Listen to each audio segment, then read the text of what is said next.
వైఎస్ఆర్సీపీ ఆఖడాలు అరాచకాలు చూసి తట్టుకోలేక తెలుగుదేశం పార్టీలోకి ప్రజలు queue కట్టారని Telugu Desam party polit bureau సభ్యులు శ్రీనివాసులు రెడ్డి, మాధవిరెడ్డిలు పేర్కొన్నారు. కడప నగరంలో 40వ డివిజన్లో చంద్ర ఓబుల్రెడ్డి ఆధ్వర్యంలో 500 మంది వైఎస్ఆర్సీపీ నుంచి తెలుగుదేశం పార్టీలో చేరారు. వీరిని వారు తెలుగుదేశం పార్టీ కండువా కప్పి ఆహ్వానించారు. చంద్రబాబు నాయుడు గారి రాక ఒక పెద్ద కేక అయింది. నిన్న కమలాపురంలో జరిగిన బహిరంగ సభతో కడప జిల్లాలో తెలుగుదేశం పార్టీకి ఒక ప్రభంజనం, ఒక ఊపు. దాంట్లో భాగంగా ఈరోజు కడప నగరంలో 40వ డివిజన్లో సోదరులు చంద్రబాబు గారు, వారి సోదరుడు ఓబుల్రెడ్డి, దాదాపు 500 మంది తెలుగుదేశం పార్టీలో 40వ డివిజన్లో చేరడం జరిగింది.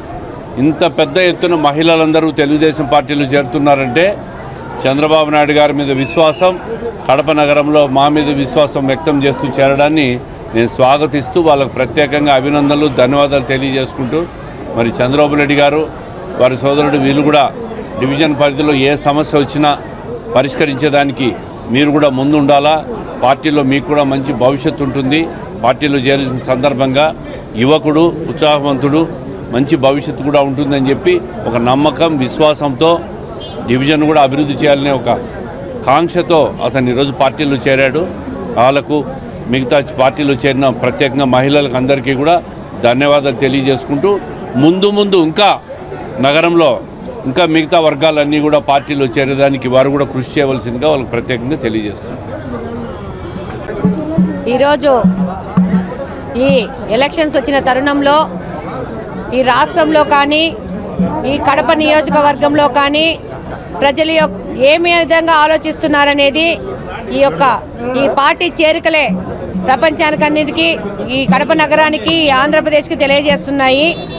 ఈ 4 సంవత్సరాల 10 నెలల్లో జగన్మోహన్ రెడ్డి గారు విధ్వంస పాలనకి, చంద్రబాబు నాయుడు గారి అభివృద్ధి పాలనకి, జగన్మోహన్ రెడ్డి సంపదను పూర్తిగా నిర్వీర్యం చేసే విధానానికి, చంద్రబాబు నాయుడు గారి సంపద సృష్టికి జరుగుతున్న ఈ ఎలక్షన్లో ప్రజలు పెద్ద ఎత్తున చంద్రబాబు నాయుడు గారికి మద్దతునిస్తూ ఈరోజు వాళ్ళు స్వచ్ఛందంగా తెలుగుదేశం పార్టీలో చేరడము, రేపు ఎలక్షన్స్కి తెలుగుదేశం పార్టీ రావాలనే ఒక ముక్త కంఠంతో నినాదాలు చేస్తూ వస్తున్నారు. ఈరోజు 40వ డివిజన్లో చంద్రబాబు రెడ్డి గారి నేతృత్వంలో ఈ విధంగా పెద్ద ఎత్తున మహిళలు, దాదాపు 400 మంది మహిళలు ఈరోజు తెలుగుదేశం పార్టీలో చేరడం జరిగింది. రేపు ఎలక్షన్లో ఈ మహిళలే ఈ జగన్మోహన్ రెడ్డి గారు కానీ, ఈ అమ్జద్ బాషా గారిని కానీ వాళ్ళు చక్కని గుణపాఠం చెప్తారు. ఈ 4 సంవత్సరాల 10 నెలల్లో ఇక్కడున్న ఎమ్మెల్యే కానీ, అక్కడున్న ముఖ్యమంత్రి కానీ ఏ విధంగా విధ్వంసం చేశారో రాష్ట్రాన్ని, అలాగే కడప నగరాన్ని, ఈ కడప నగరానికి, ఈ కడప జిల్లాకు సంబంధించిన ముఖ్యమంత్రి ఏ విధంగా కడప జిల్లాని నాశనం చేశాడో, ఈ యొక్క అమ్జద్ బాషా ఈ 5 సంవత్సరాలు ఏ విధంగా దోచుకున్నాడో దీనికి మొత్తం మూల్యం చెల్లించుకోవాలా. రేపు ప్రజలు వీళ్ళకి తప్పకుండా బుద్ధి చెప్తారు. ఈ యొక్క ప్రజల ప్రభంజనమే రేపు ఈ వైసీపీ ప్రభుత్వం యొక్క పతనానికి నాంది అవుతుందని ఈ సందర్భంగా తెలియజేసుకుంటున్నాను.